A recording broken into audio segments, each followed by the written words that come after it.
Welcome to Logan's Comics, where the cosmos breathes, shadows whisper, and every legend, no matter how monstrous, has a heartbeat waiting to be heard.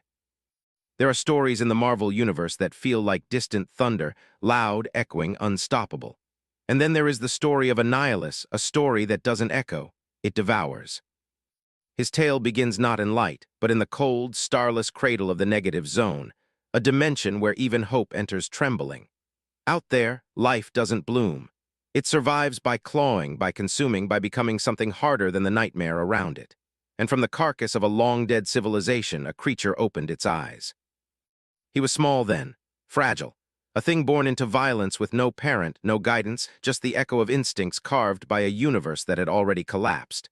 The aliens who created the technology buried beneath the dust were gone, wiped out by their own wars. But their machines remained, cold, humming, waiting. The creature wandered, hungry, terrified. In the negative zone, fear isn't an emotion, it's a law. And he lived it every second, pressed beneath a sky that never changed. In that endless storm of chaos, something inside him snapped. That moment, quiet, unseen, was the birth of Annihilus. He found relics left by the long-dead species, armors, ships, databanks, weapons. The one that mattered most was the control rod, the device that would fuse with his very being. It didn't just amplify his power. It fed him, sustained him. It made him understand that survival wasn't enough. Dominance was the only certainty. Control was the only peace. And with the control rod in his hand, the weak, trembling creature of the negative zone died. What rose in his place was a tyrant shaped by fear, forged by desperation, crowned by extinction. But even then, even at the beginning, there was still something almost human beneath the armor. A whisper of the lonely child he once was, and he buried it deep, deeper than any corpse he'd ever create. Because in the negative zone, mercy is the first thing that dies. Annihilus built his empire like a creature rebuilding its own bones. Every species he encountered was judged with the same cold logic: submit or be erased. He wasn't cruel for pleasure. He acted the way the universe had taught him, the way his own fear insisted he must act. If he didn't control everything, anything could destroy him, just as the ancient species had destroyed themselves. And so the Crusades began. Bloated fleets of biomechanical ships tore across the negative zone. Soldiers bred for war marched under his banner. His name became a stormfront, a warning, a prophecy whispered in every dark corner of the zone. Where Annihilus goes, worlds stop. But the universe beyond the negative zone, our universe, didn't know his name. Not yet. Across the dimensional veil, heroes clashed, worlds turned, and mortals dreamed of safety in their fragile cities. Annihilus watched all of it with a hunger that bordered on religious. So much life, so much energy, so many worlds that had never known the weight of inevitable extinction. He believed they wasted their existence, that they didn't deserve the gift they'd been given.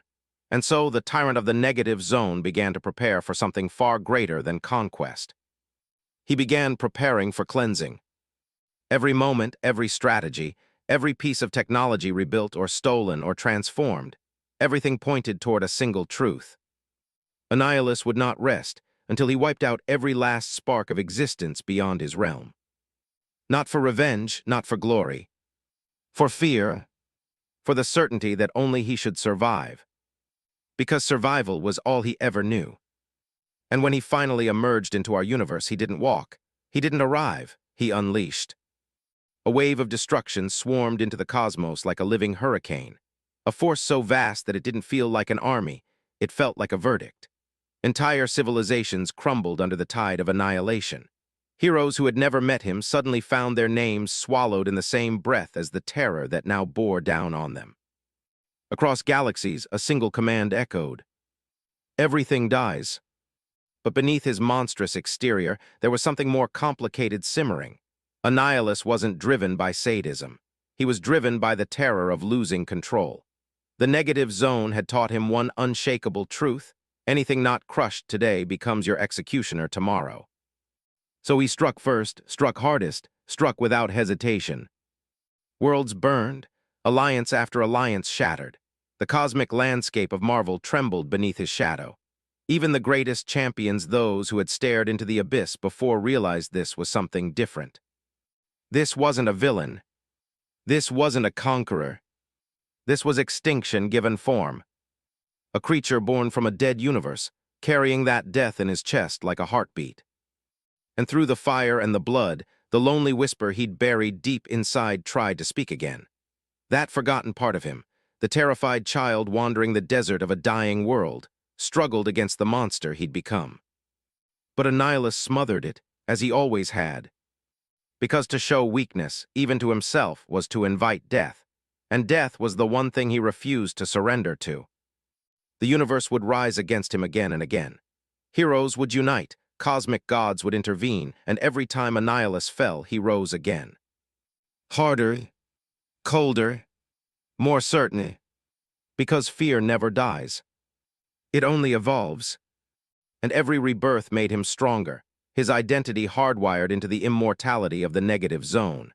He was a creature of cycles, annihilation, collapse, rebirth, escalation, like a heartbeat of destruction pulsing between dimensions.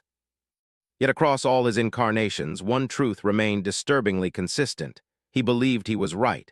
In his mind, the universe was a chaotic, fragile mistake, constantly birthing threats it couldn't contain.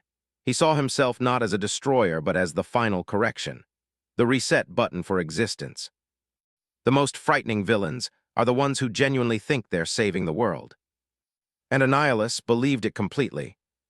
So whenever you hear his name, whispered by galactic travelers, feared by cosmic empires, or shouted by heroes preparing to make their final stand, remember this.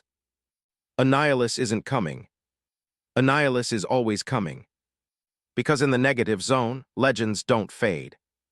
They return. And some legends return like a scream across the stars.